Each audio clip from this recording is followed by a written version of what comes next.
My name Iron as the rebel. Murder one style, smash minds, stakes the pebbles. Mental terrorist, specialist at this. Menacing, lyricist, these fools the business.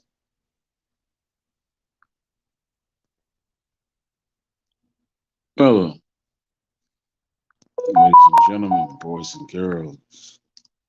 Welcome to another episode of the Troy Graham Experience.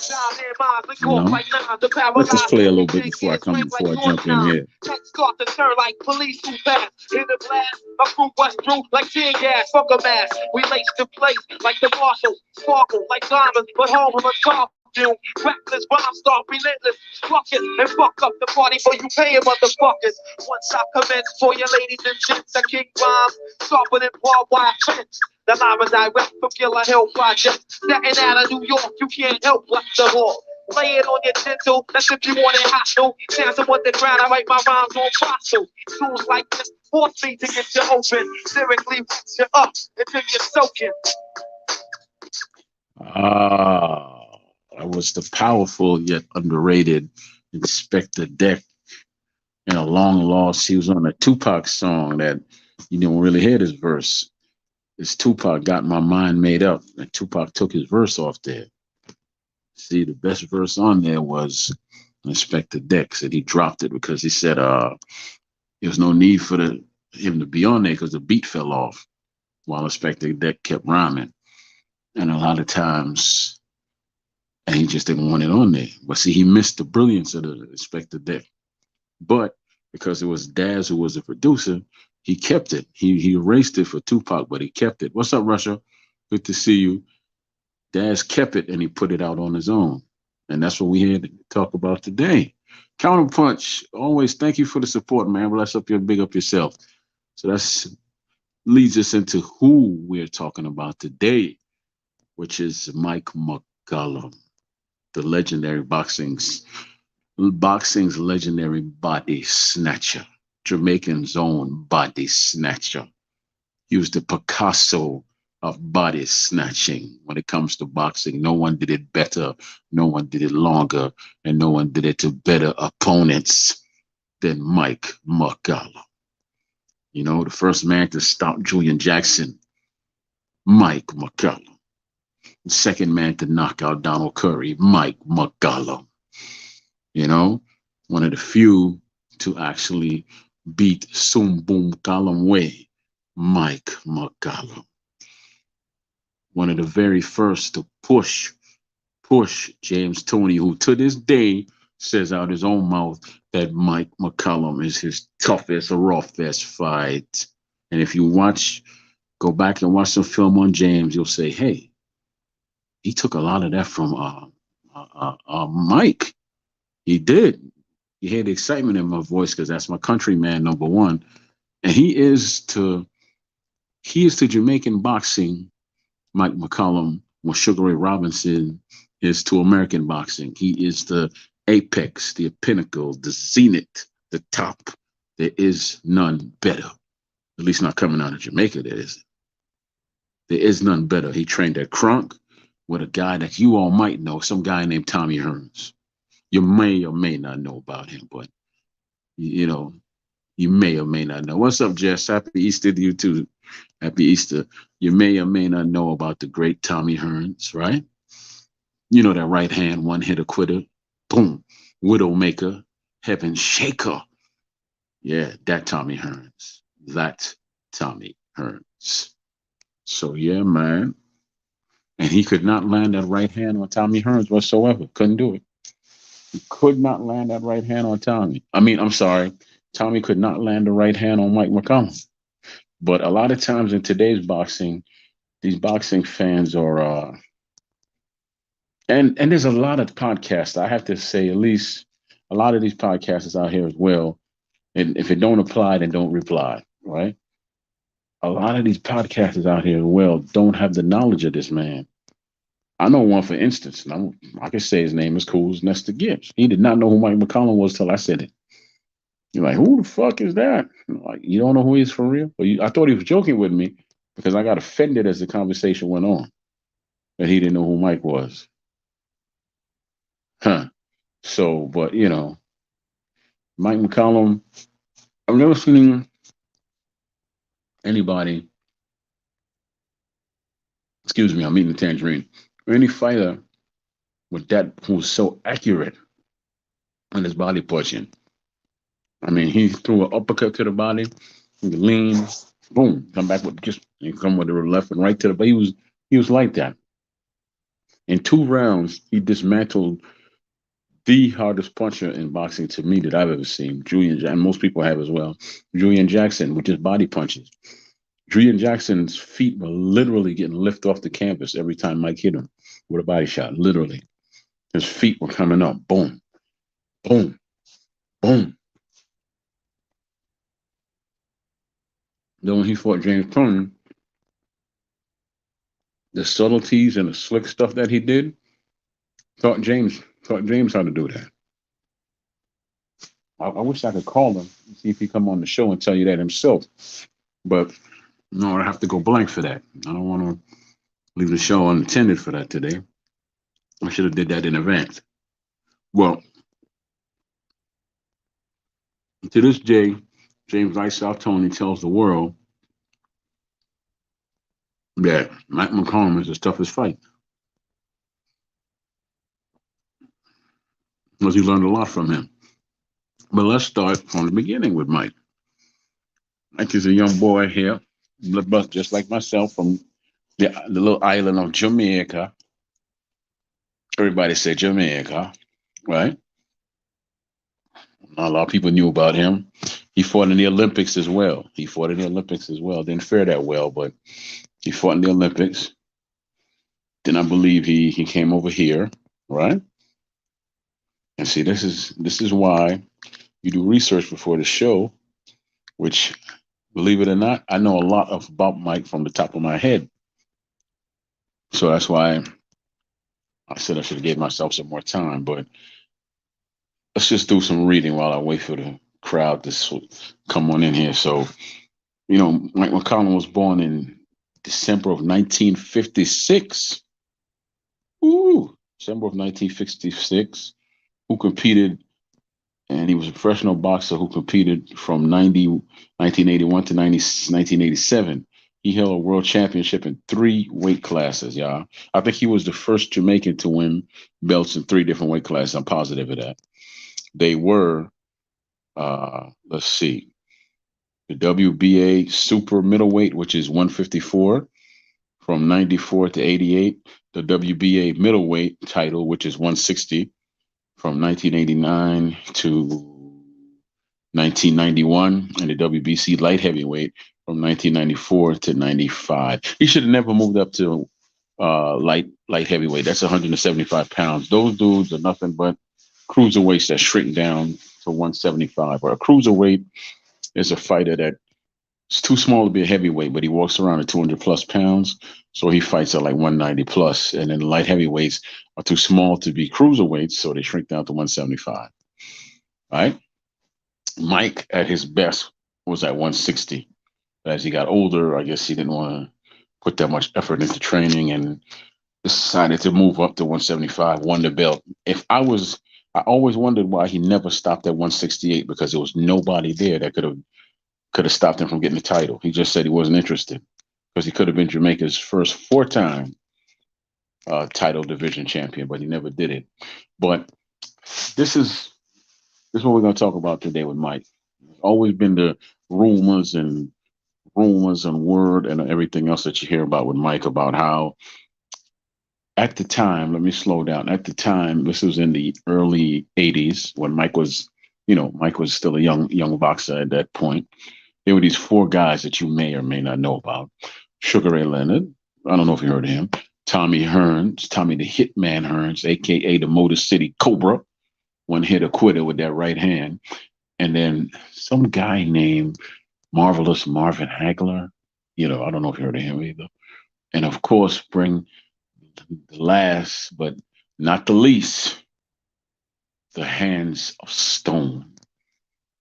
Mr. Chaos Bringer, Mr. El Diablo in the ring, the El Diablo man. When he came, it was hell on earth for any opponent that stood across in the ring from him. So these guys fought each other. Uh, Ray Leonard beat Hearns, Hagler, and Duran. Tommy Hearns beat uh, he beat Duran, and he got lost to Hagler. Then he lost to Ray, and then he had a draw with Ray, a disputed loss, which really in the end, Ray Leonard told him that he won the fight. So let's just say he's 1-1 with Ray Leonard, right? And then you have Hagler, who beat Duran, who knocked out Tommy Hearns, and then lost to Sugar Ray. Then you have Duran, the first man to beat Sugar Ray, right? First one to take away his O, and he beat the other two. No, he lost to the other two. Tommy Hearns knocked out Duran, and Hagler, he had a hell of a time with Duran, but he appointed him, right? And at that time, there was none better than those four men. None. Hence the name, the Four Kings, right? These guys are in the Hall of Fame. These guys will go down in boxing history as legends in the sport. You know, Duran came up from 130 to 135 to 140, I believe, to 147, 154, and 160. Fought at all those weight classes. Sugar Ray fought at 147, 154, 160, 168. He's credited for being a light heavyweight champion, which is 175 pounds, and also having some of the fastest hands in all of boxing and one of the greatest minds in boxing. But the reality of that fight is Sugar Ray never fought at 175. It was the catch weight. So he never fought at 175. Tommy Hearns, 147, 154, 160, 168, 175, cruiserweight. So basically he has belts in six different weight classes. Marvin Hagler stayed at middleweight and was undefeated for about, I don't know, 10 years, a long time. He lost to Ray Leonard and he never came back to the sport ever. So now that you got a little bio on them, it gives you an idea of how great these fighters were. Each and every one of them avoided this man that we're speaking about today, who was Mike McCallum. They avoided him like the plague. And what was the reason why they avoided him like that? Because, very simply put, low risk, high risk, low reward. I'm sorry, at the time, that's what they called that. He was high risk and low reward. He had the tools and the skills to beat each of these men. And Ray Leonard sent it out his own mouth. High risk, low reward. Tommy Hearns' trainer, the great Emmanuel Stewart, knew from training Mike McCallum and Kronk that he could beat Tommy. So he said, we ain't fighting him. Not at 154, not at 160. We're just not fighting him. It's just not worth it. He was the one who was supposed to fight Duran, not Tommy. And Tommy was heated, boy. He was heated. Mike McCallum was heated because both those guys wanted to fight each other. But Emmanuel Stewart was like, you can't line your right hand on him. He has your timing. He knows your distance. He has the body shots. You don't. I'm not putting in the ring with him. Hagler years later met up with Mike at a Hall of Fame something, and Mike asked him, how come you never called me up for a fight? I mean, I was right there. I was undefeated. I was one of the best in the weight class. And Hagler looked him in the face and said, well, I have a family to feed, and you just weren't worth it. I'm paraphrasing. So, that's pretty much what Hagler said to the man. That's how good Mike McCallum is. And wherever the best was, that's where Mike went. Well, it was in America, England, wherever. That's where Mike went. He went to England. He beat Harold Graham. Yes, we're related. At the time, Harold Graham was a slick, tough southpaw. Doesn't lose in England. He has never lost in England. Mike went over there and put an O on his behind in England. And it's hard to beat a southpaw in his own country. But that's what Mike did. And never gave Harold a rematch. He said Harold was just entirely too difficult. Harold was hazy, slick, slippery. He's the type of dude that can slap you in the back of the neck, spin around, and punch you in your jaw. Harold was like that. Harold was nice like that. And when he had the crowd behind him in England, imagine, imagine, a Rubik's cube, when then on the cube was Chinese mathematics. And the only way you could solve that Rubik's cube is to get all the answers to line up with the mathematical equations from the Chinese mathematical Rubik's cube. That was Harold Graham in the ring. That's how nice Harold Graham was in the ring at the time. What's up, Boxing Lounge? So Mike beat him, right? What's going on? Oh, I know what y'all told me to do, so I don't even know why I'm bothering how to pin this thing. Let me see if I get it. But that's what Mike did. You know, went over there and beat him, and then he got that fight, I believe, with no, that was after he had the fight with Donald Curry. So Mike, there's a gym in Detroit at the time, was just putting out champions after champions. It was Cronton Gym. The architect of that gym was Tommy Hearns. So tall, slim, long arms, boom, take you out with right hands. That was the architect. That's how they worked over there at Cronton Gym, correct? So Mike pretty much cleaned out Cronton Gym, you know. Milton McCory, I believe, was the last fighter that he beat, took his belt, stopped him, and all that on April Fools of all days. So that being said, he got a big fight with the then Donald Curry, who's supposed to be the hot thing in boxing at the time. Supposed to be the next Tommy Hearns, next this, next that. Wow, I need to shave. But this is what happened. Gave Mike fits. He gave him fits. I mean, just hell on earth, right? So Mike pretty much knocked him out in the fifth round. And that's what happened. He knocked him out in the fifth round. And then he was supposed to, and the winner of that fight was supposed to fight the aforementioned Sugar Ray Leonard. It was all set up for Donald Curry to fight, and that's how much confidence Leonard had that Curry would beat Mike McCallum. When he knocked out Donald Curry, they asked if he was going to fight Mike next, and Mike and Sugar Ray Leonard said no. Too much is just like I stated before. High risk, low reward. Even though if Curry would have won, he would have took the fight with Curry. See how that works? If Curry would have won, he would have took the fight with Curry. How do you pin this again? Yeah, I'm trying to pin the link to the top. How do I do this again? Somebody help me out. How do I pin the link to the top of the page again? I go next to it and press on it, or what do I do? It's not letting me do that. I'm pressing on it, but ain't nothing coming up. Yeah. How do I pin the link again? This way it could just stay on the oh shit. It just stay on top of the page. I thought it just popped up, then it disappeared. But anyway, that's how it was supposed to go down. That Curry was supposed to fight Leonard. And once he got knocked out, Leonard was like, nah, I ain't fighting Mike McCallum. So Mike McCallum never really got his shot at the big boys. But here's what he did. He didn't let that define his career. He went on a tear. He beat Julian Jackson, right?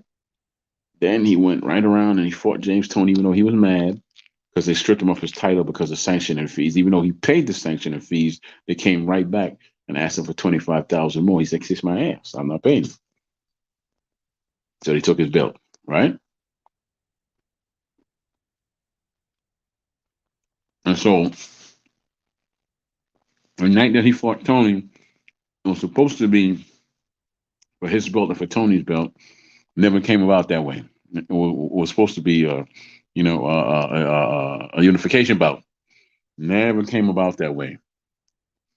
So when he was given a draw in that fight, personally, I think because of the way he fought with his emotions, Tony edged him out. But in the second fight, he clearly outboxed Tony. Clearly. And Tony, if he's honest, will tell you that too.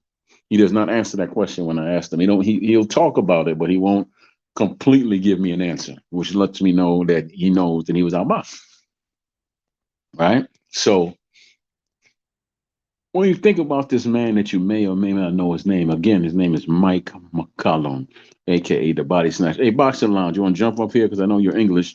You might have some insight on Mike McCallum. So just go ahead and jump up here. All right.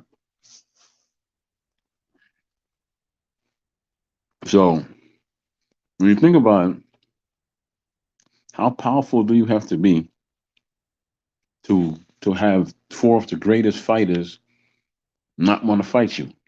How powerful? Even though it was all set for him and Durant to fight in that championship fight, but at the last moment, Emmanuel Stewart turned it around and gave that shot to Tommy Hearns. Right? What's going on, Troy? How you doing? How I sound, man? You sound sexy. Oh, I don't know how to take that, but thank you. Yeah, No problem. yeah. I'm just I decided I wanted to. I decided I'm clearing out some stuff in the background so it doesn't make any noise. There's an echo, but decided I want to give some big ups to Mike McCallum today, man. You know, what do you know about him coming from England? Well, I just need to correct you on a little detail. I live in England. I'm not English. But anyway, Mike McCallum, is that the 80s? You're on mute, by the way. Oh, sorry about that. Yeah, 80s into the early 90s, brother. Yes. My head's gone blank. Was he middleweight? You're on mute again. Mercy. That's because you're talking. Yes, he started at 154. He knocked out Curry, moved to 160, lost to Suboom Collinway, got the belt back. Then he beat a couple of people. Then fought Julian James Toney, right? Mm-hmm.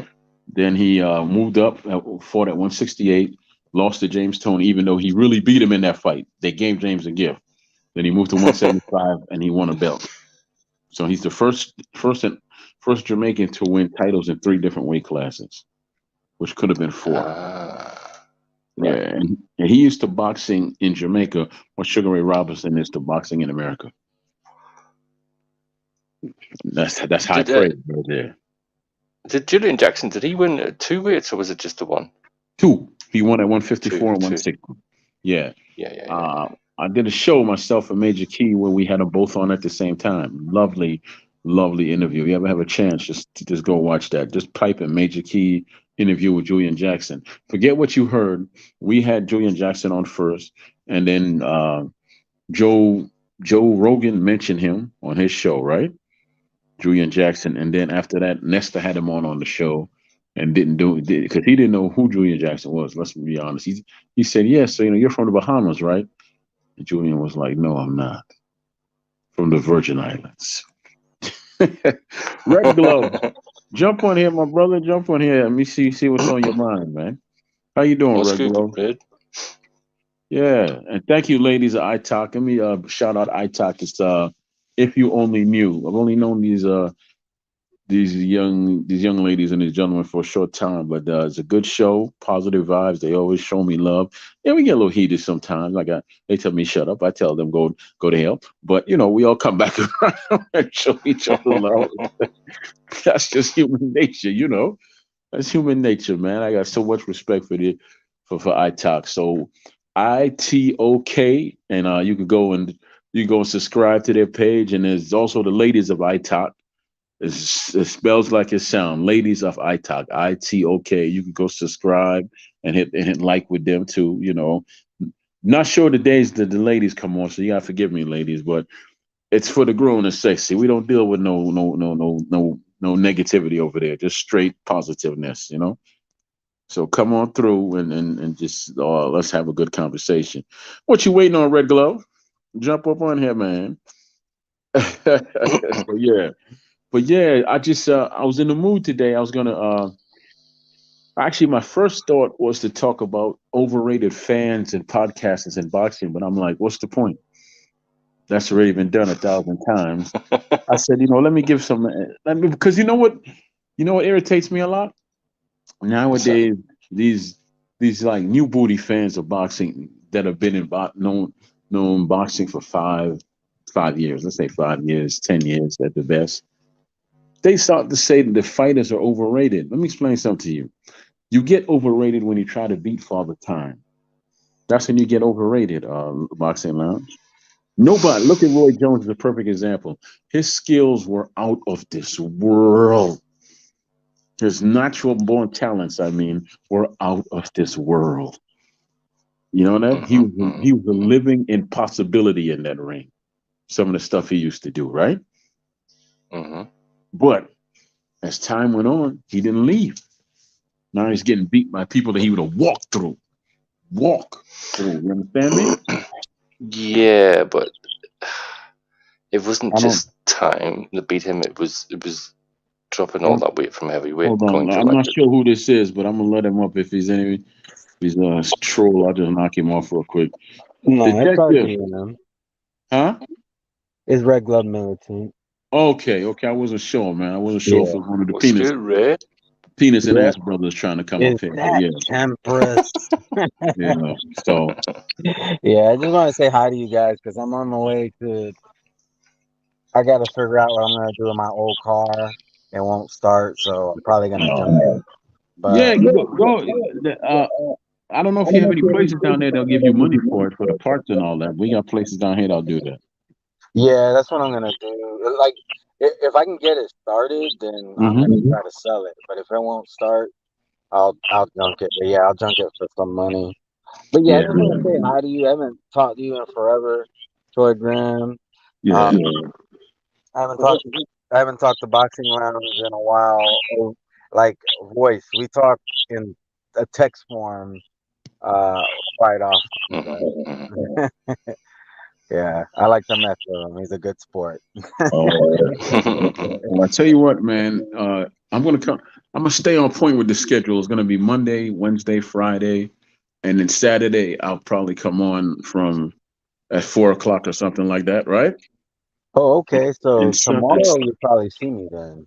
Yeah, tomorrow I'll come on after I come from the gym. All right, that sounds like Yeah. a plan. Well, you have a good one. Boxing Lounge, you have a good one too, and I'll see y'all around. All right, Take man. it easy, Red. Yeah. All right, peace. But yeah. But tell me something. How old are you, Boxing Lounge? Before I go any further with this conversation. 45. Oh, okay, so you definitely should have heard of Mike McCallum then.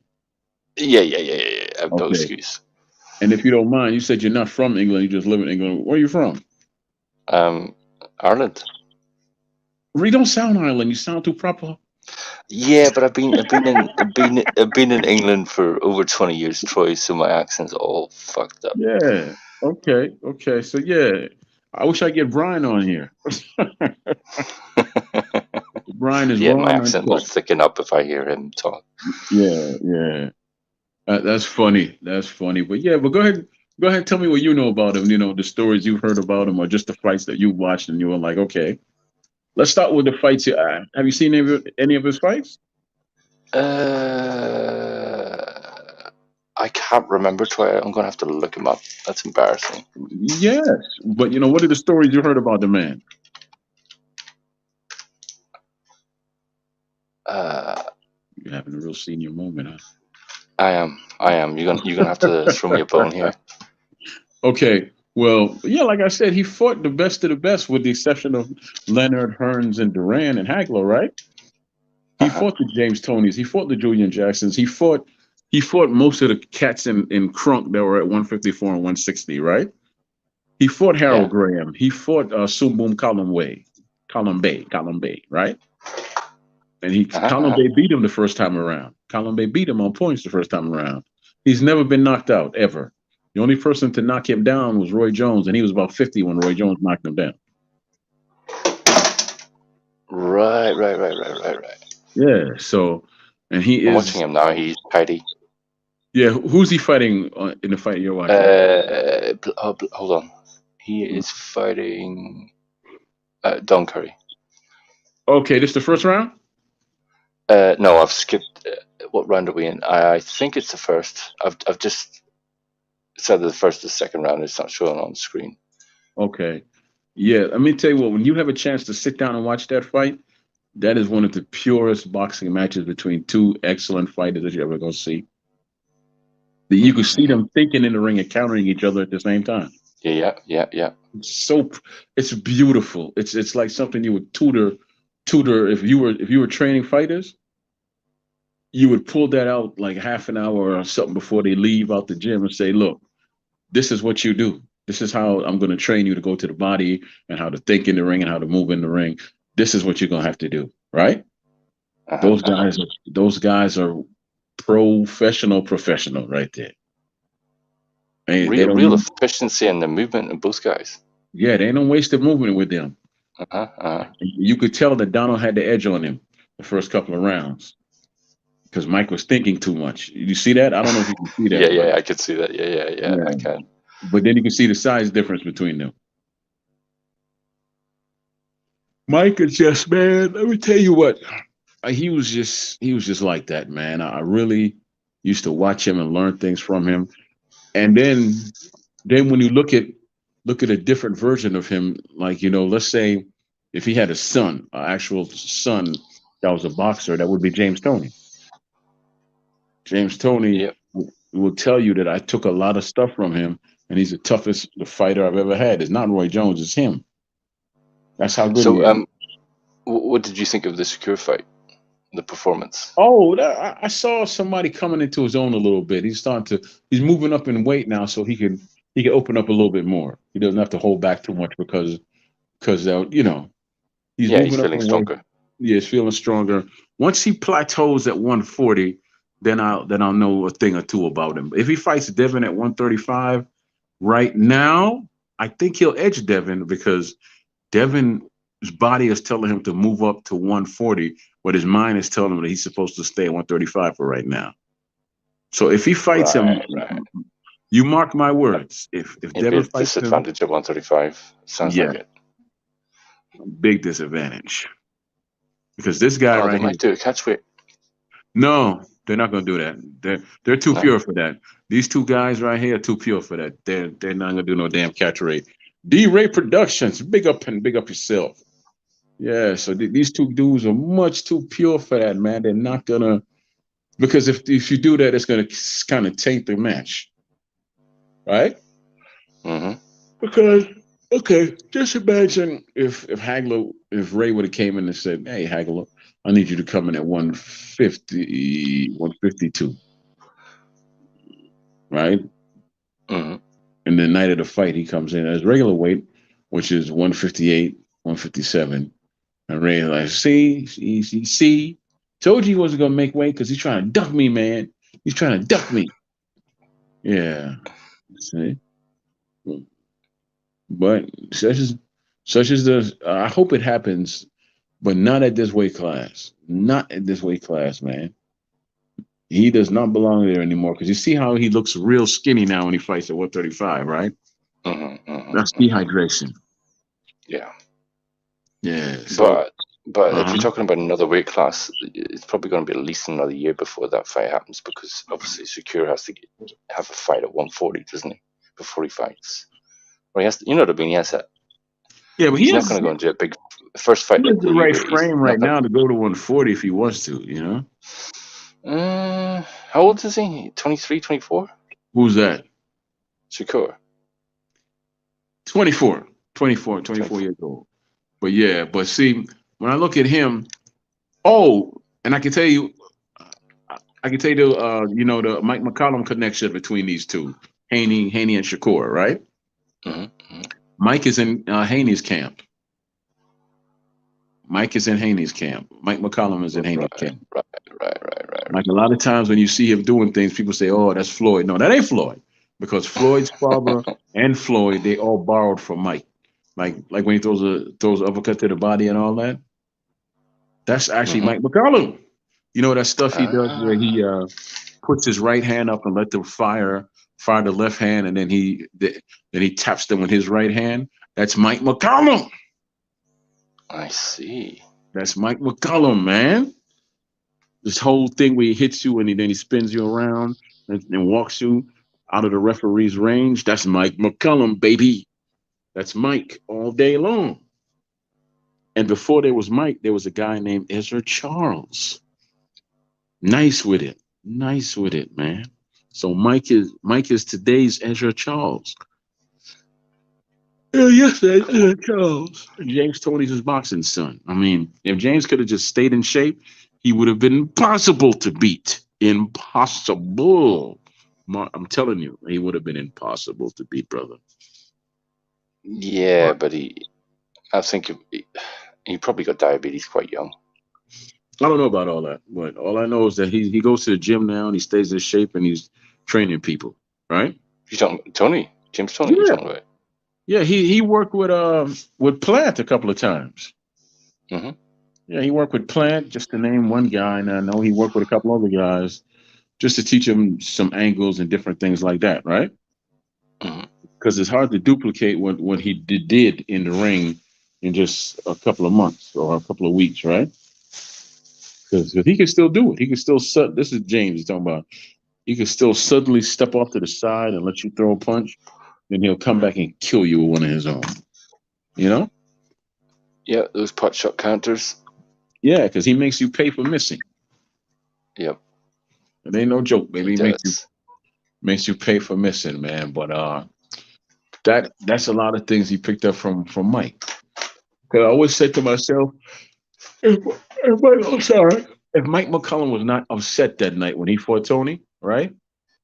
He would have blew his body up and the fight would have been over by the 10th round because Tony would have been exhausted and Mike would have won that fight. But he was pissed.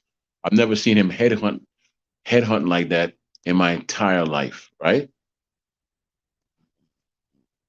So I'm a huge fan of his, man. When you hit, okay, Simon Brown, you heard of Simon Brown, right? Hello? Name doesn't ring a bell. Nope. Wow. You never heard of Simon? I don't think I have. Yeah, he is the welterweight champion. Hmm. Wow. Okay. So I keep saying wow. I just have a lot of respect for the man. So many people have come up under him and said, whew, I learned a lot from him, you know. I can see why Ray and all of them, kind of avoided him because he was just like that. And there's like just a lot of things going on with him that he was one of the people that suffer from being too good. Understand? What, he didn't get fights?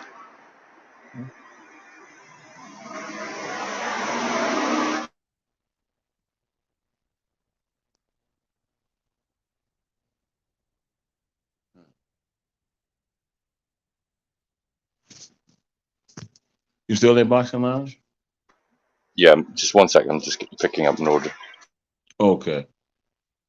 Will you drive for Uber? So I'm DJ. collecting my food. Oh, you signing for him. Yeah. So where you been, D-Ray Productions?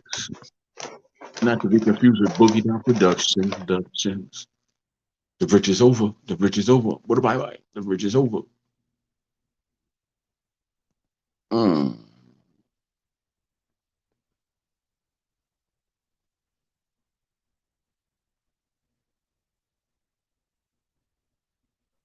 Sorry about that, Troy. Okay. All is well, man. All is well. Starving. What did you order, man? Chicken? Pork? Yeah. Chicken burger X. Yeah, you're right.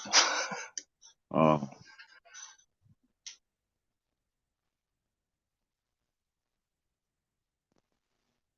Mm. Let me ask you something. Coming from Ireland to the Uh-huh. UK, who would you say in the last 20 years was a top fighter coming out of the UK? Or how about this? When did you start watching boxing? When did I start watching boxing? Right, we always had was it the 80s and 90s? I think 80s and 90s actually. We had a lot of free boxing on free TV, if that makes sense. And they would have a couple of adverts during the minute round, and whoever the advertisers were would pay an absolute fortune, and that would basically fund the free TV, hence the free boxing. I think it was the 80s. The first big fight I remember watching was Frank Bruno against Mike Tyson, because I watched that live. And then from there, I just any chance I could, I just wanted to watch boxing after that. What about you? Again, you don't remember who Frank Bruno fought, do you?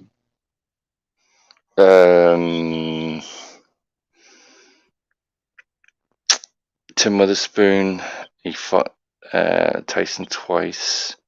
I'm trying to think the other world title attempt, because there was 4 of them, but I can't remember the other one that because he I think he won it on the last attempt, but he got stopped every time except for the 4th time. So sorry, what was the question about Tim Witherspoon? No, I'm saying that Tim actually beat him in that fight, right? Yeah, but who did he Overhand, right? win it? Who did he win it from? Yeah, It was an American he beat, but I can't remember who it was.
Yeah, he beat Frank, I think, in the 11th.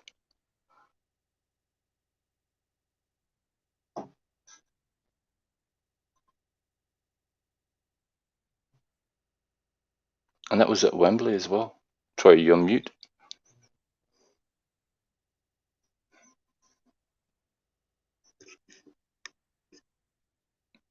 You there, Troy? I can't hear anything. Okay. Oh yeah, I think I'm on mute again. Yeah, I'm on mute again, man. I've been doing that a lot. Sorry about that. Yeah.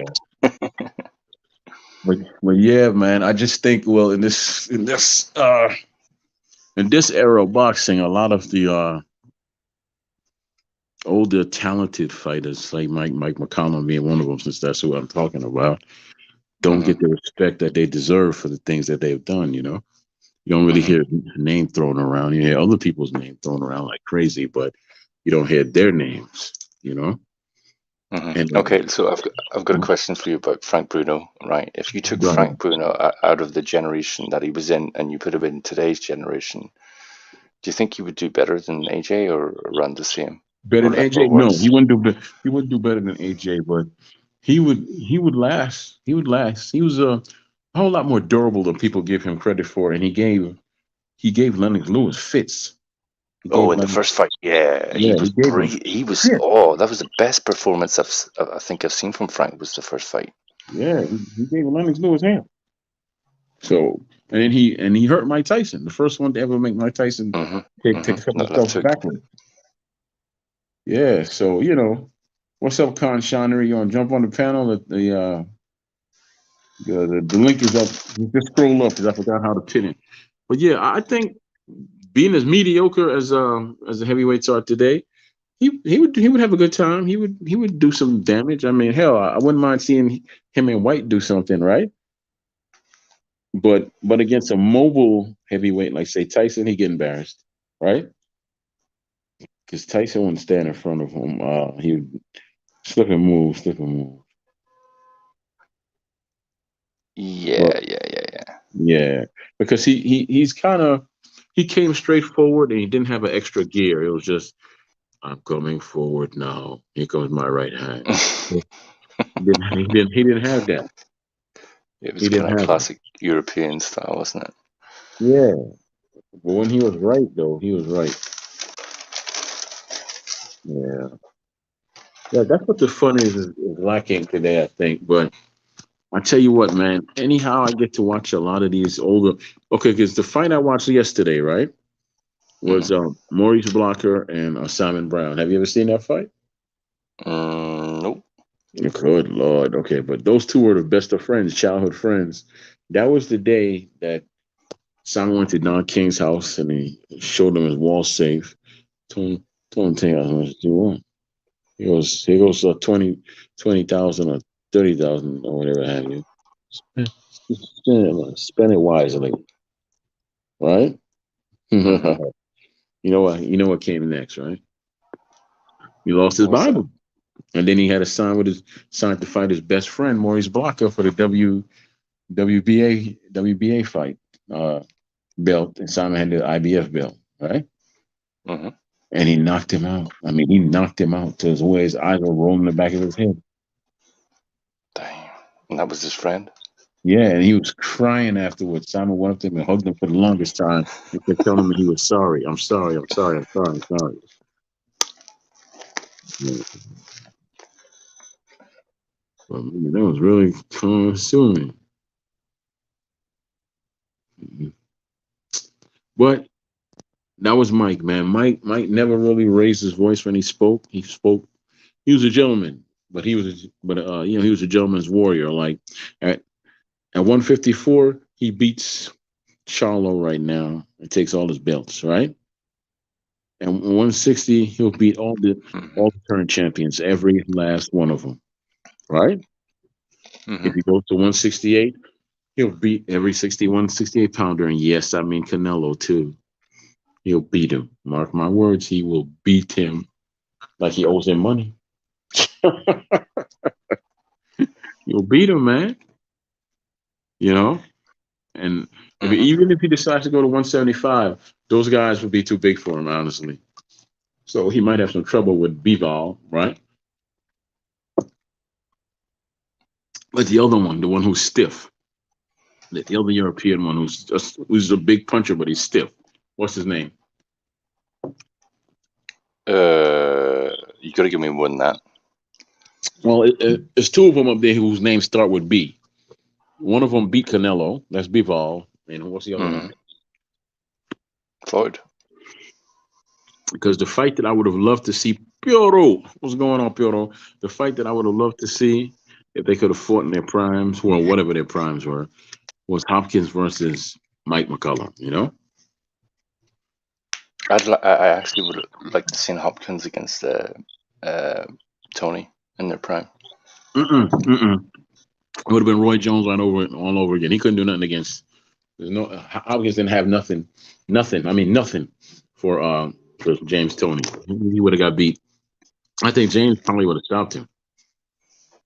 Hey Puro, if you want to jump in here, the link is in the chat, man. Just scroll up, you'll see it. How do you pin it again? Boxing Lounge. Just, I think, try tapping on your icon rather than the link and see what happens. Say that one more time, partner.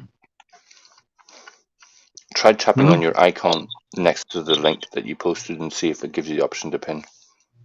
Okay. What? Okay. Why is it not letting me paste the damn link? Okay, let me try and get it one more time, and then I'll go over.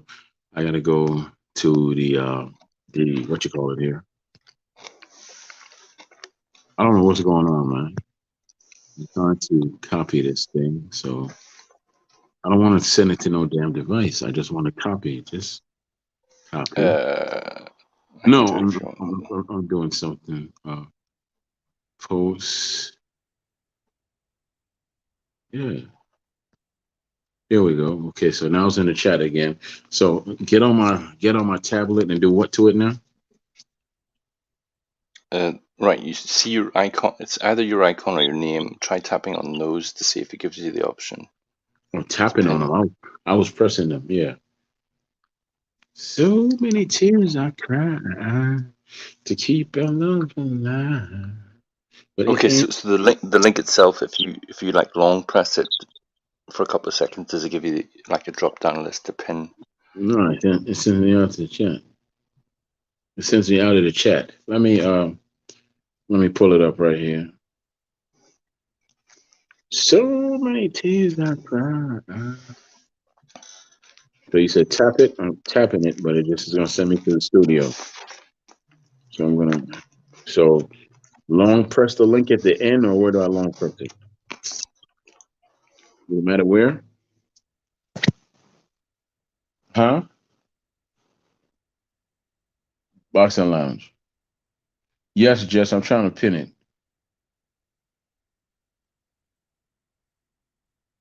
I tapped on it, nothing happened. Do I just press down on it, or what am I doing?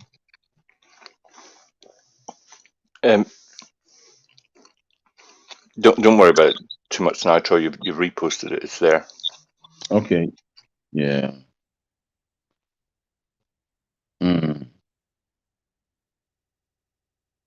But yeah, man, let me close this YouTube because I don't know if you hear echo or whatever, and I don't want you.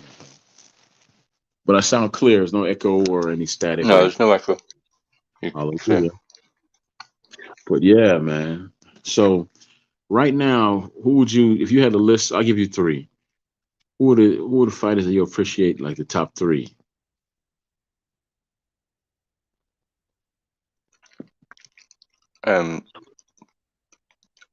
Personal top three? Yeah. Or yeah, yours. Not anybody else's, of course. Yours. I think Crawford's in there. Mm-hmm. I have to put Fury in there. Third one. Give me some help with the third one, Troy. All right, I can't help you. It's your decision.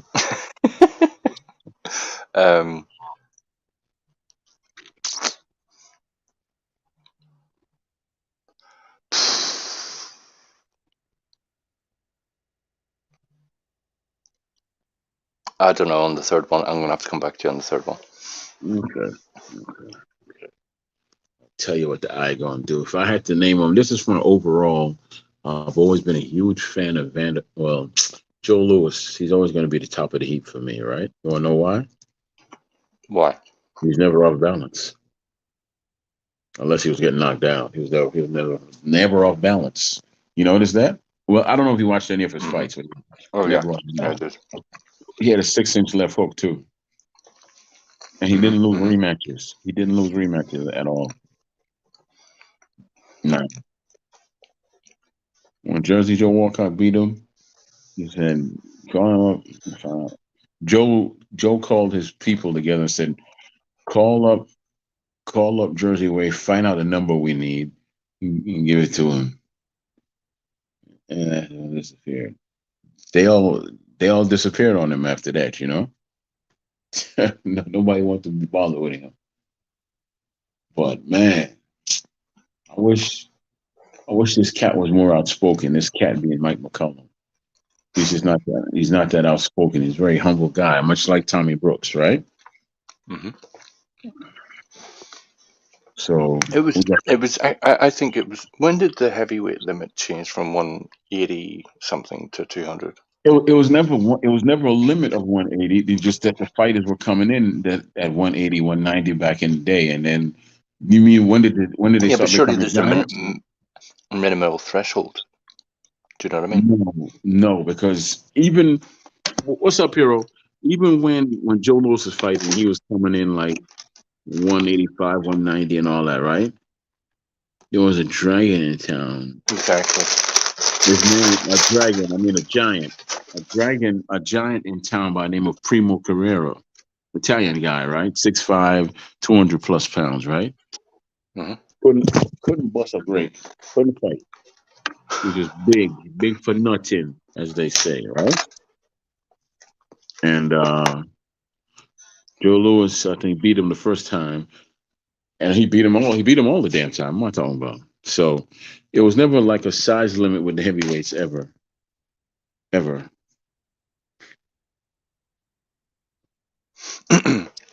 So you So didn't have to weigh a minimum amount. no, because if you look at it, Ezra Charles wore 225 when he fought Marciano, who was 185, and Ezra Charles moved up from 175.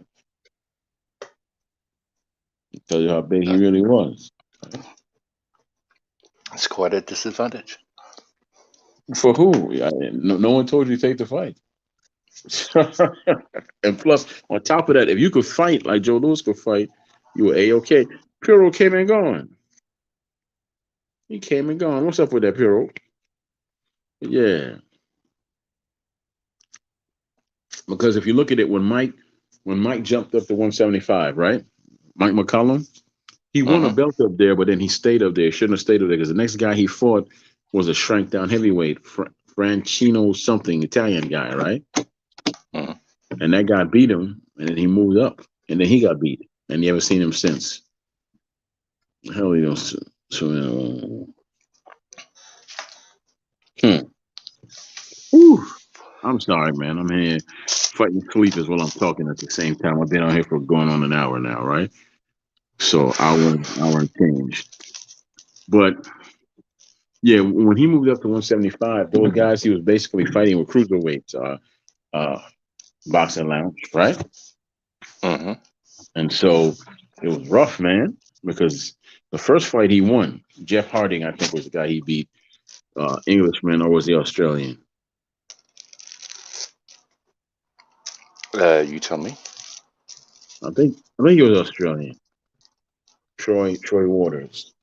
Everybody that comes on out of Australia is supposed to be the next Jeff Finnick. And Jeff Finnick really wasn't that good. He was just a tough SOB, right? He was a tough somebody.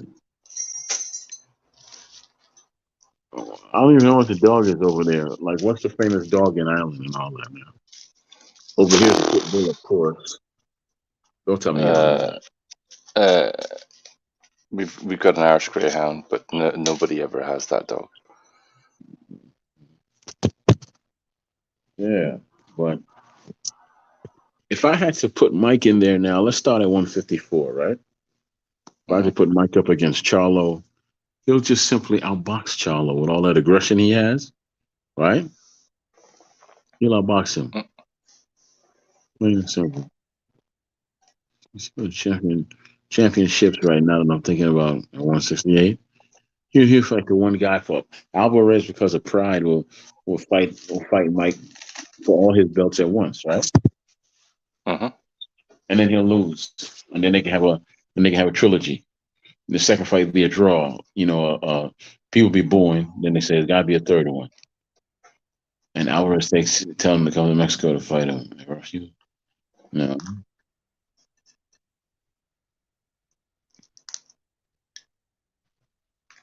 So who are your favorite fighters, Troy?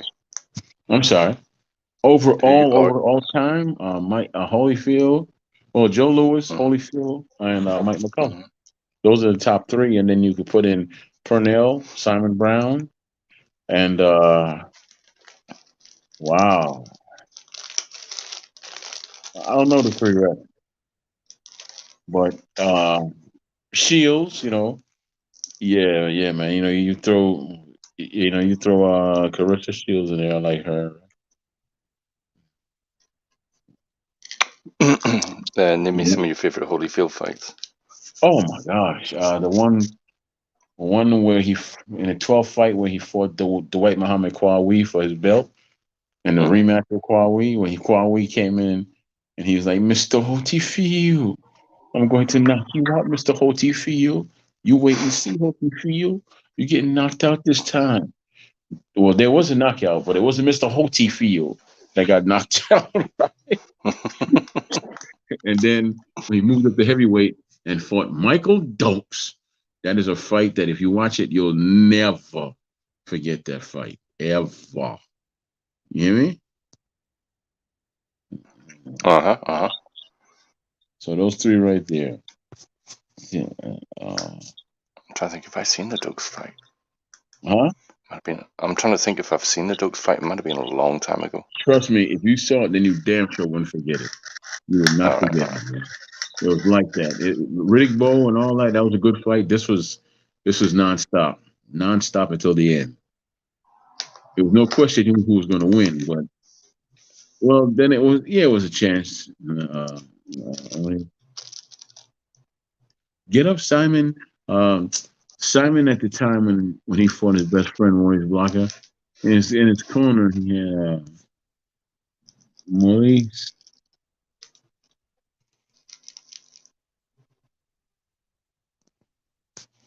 But every time I throw a female fighter in there, like Clarissa Shields, people get offended. No.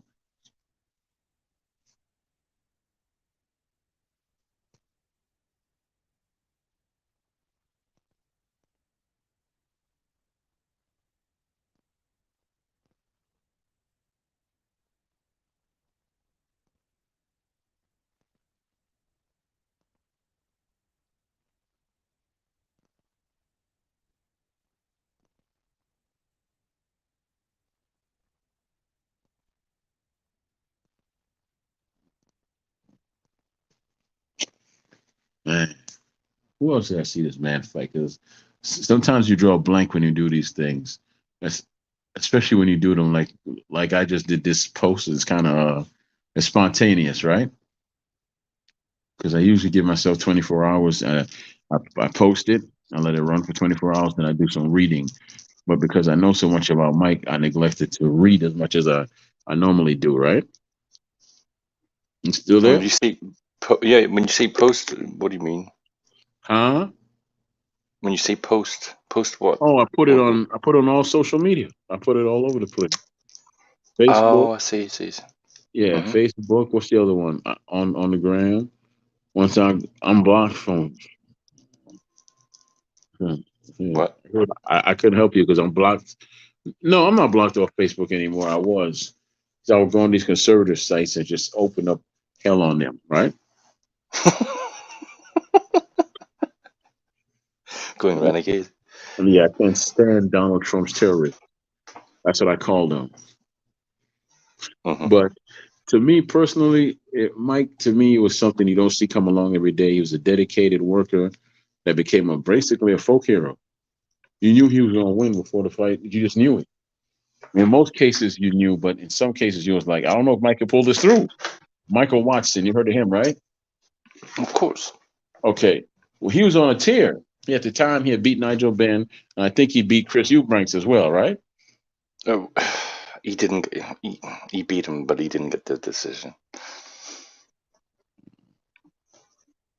Well, he came over here to fight Mike, and you could see you could see the difference in size between the both of them, right?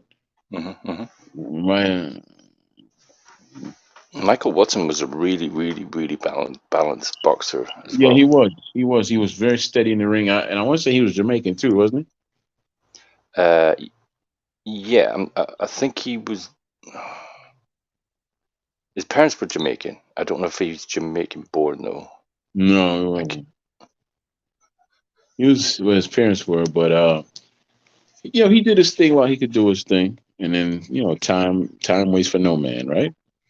mm-hmm. Yeah. So, but on the same token,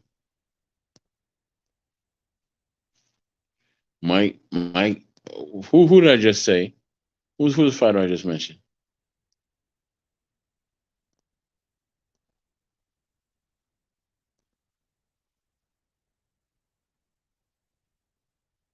All right, ladies and gentlemen, that was. Oh, I thought Boxing Lounge bounced on me. He's still here. I was about to shut her down. Well, I'll give it 20 more minutes. Puro. What happened, Puro? You up here? What? No, Junior Jackson got to stay on code, Troy. What do you mean, no, Junior Jackson? Jump up here and tell me about this because I don't know what you're talking about. Come on, Puro. I'll give you 20 more minutes and I'm shutting this down just to keep it honest because I can't keep fighting sleep. The show's not going to flow. It's not going to flow safe. It's Sorry, sad. I need a bounce. I've got a call coming in. Okay, go ahead, brother. Go ahead and do your thing. Thank you for popping up, man. Thank you, man. Yeah. Peace. Oh, my favorite fighters list. No, Julian is great. He's great as a person, man. I've had some conversation with him. Great guy, but he was never one of my favorite fighters. No, no, no, no.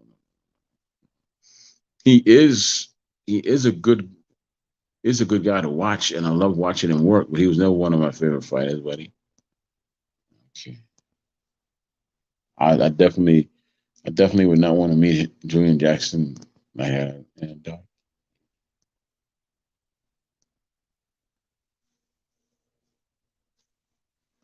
but yeah, there's nobody else. I've been watching boxing for quite some time now, and I've yet to see anybody else with a precision to the body like Mike. It's artistry with him. It's not just I'm gonna throw a punch here and no, it's art. It's art, baby. It's art. You know, because by the third round, you're just saying to yourself, "Wow." But that's just the way it was, you know, with old Mike. He was one of the best to ever lace up the gloves, and he made a legend out of James Toney. James Toney was good till he fought Mike. He became better, which led to his greatness. You know, and nobody ever knocked him down and stole him. Nobody ever, you know, the four kings avoided themselves for a reason. You know, they made them so scarce around that man for a reason because they knew that he would have beat some of them. You understand?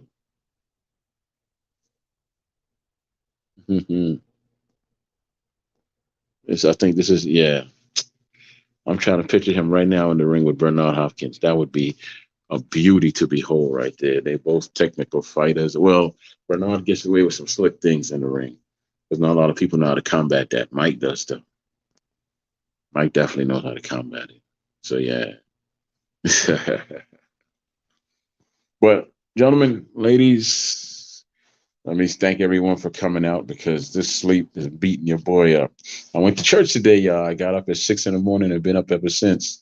And I've been on here for an hour and 42 minutes, right? And I promise you I'll be back tomorrow with another tantalizing subject, hard hitting, tantalizing subject.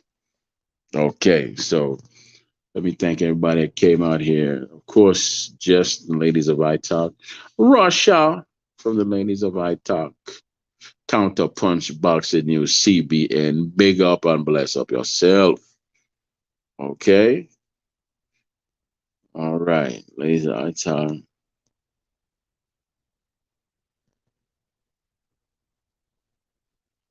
Yeah. So, whew. Well, let me say this. I've said it before on here that I have a heart issue, and at times, which is why I'm not always on here constantly doing a show because, like right now, I'm tired. I'm like tired, but I don't want to fall asleep on the show, you know. So it's nothing for me to hide or anything like that. But I fell asleep one day on the show, and it was funny, but it was kind of like I was talking, and then my whole system shut down, which is eventually going to happen here, and unless I shut this down right now. So I just thank everybody for coming out. And when you hear me do these pauses and I say something, you're like, yeah, he's mumbling and rattling, rambling. That's exactly what I'm doing because I'm fighting two worlds, you know, sleep and trying to stay awake. So just thank everybody for coming out, man. And I want to thank everybody that disrespect me when I come on their show because that prompts me to spend more time on my show. 10,000 hours is all I need to become one of the best to ever do it. 10,000 hours. And when y'all been at this for years and you already logged in 10,000 hours and I surpass your ass and give you my ass to kiss, don't say anything. That's exactly what I'm going to do. I know who I'm going to do it to first. But you have a good day. Bless up and big up yourself, one and all. Hopefully you'll like and share and somebody will get to see the replay, right? Not my best work, But it's my work nonetheless. Next time is gonna be better. I'm working on getting some bills and whistles for the show, doing videos, doing this, doing that, and the third. Y'all bless up and big up yourself and have a good night, man. Thank you for giving me the most precious thing you have, which is time, time, baby. All right. Thank you. Hey. So all right, y'all. Peace out.